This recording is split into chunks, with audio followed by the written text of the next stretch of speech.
Sejumlah media asing menyoroti usulan pemberian gelar pahlawan nasional untuk Presiden kedua Indonesia Soeharto.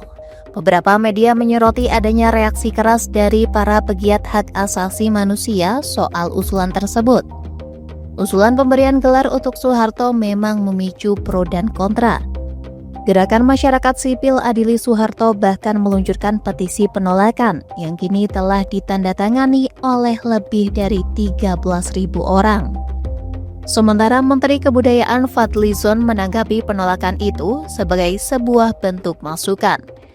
Lantas, apa kata media asing soal usulan pemberian gelar pahlawan untuk Soeharto? Media asal Singapura The Straits Times merilis sebuah artikel berjudul National Hero Proposal for Indonesia's Ex-President Soeharto Spark Backlash pada Selasa 4 November 2025. Dalam laporan itu, The Straits Times menulis pengusulan Soeharto sebagai pahlawan nasional dinilai sebagai pengkhianatan terhadap korban dan nilai-nilai demokrasi. Media itu menyebut Soeharto sebagai mantan diktator yang memimpin Indonesia dengan tangan besi selama 3 dekade dan pemerintahannya diwarnai tuduhan korupsi serta pelanggaran HAM berat.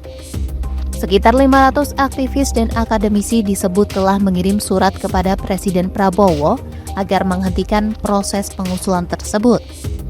Surat itu menyoroti pelanggaran HAM pada masa akhir kekuasaan Soeharto, termasuk dugaan pembantaian terhadap mahasiswa pengunjuk rasa tahun 1998.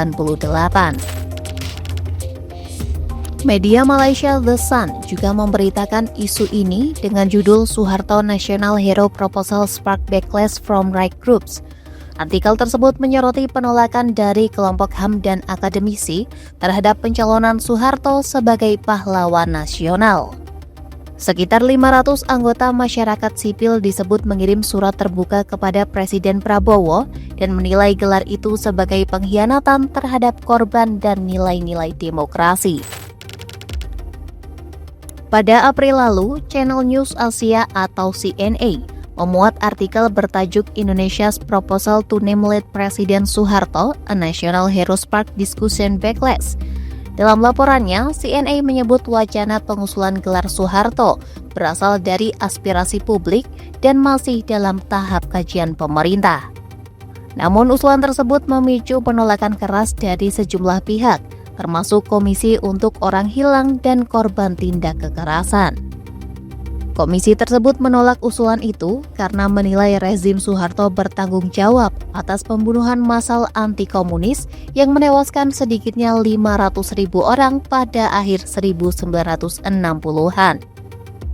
Meski demikian, CNA juga melaporkan beberapa ahli menilai Soeharto secara formal telah memenuhi syarat administratif untuk dianugerahi gelar pahlawan nasional.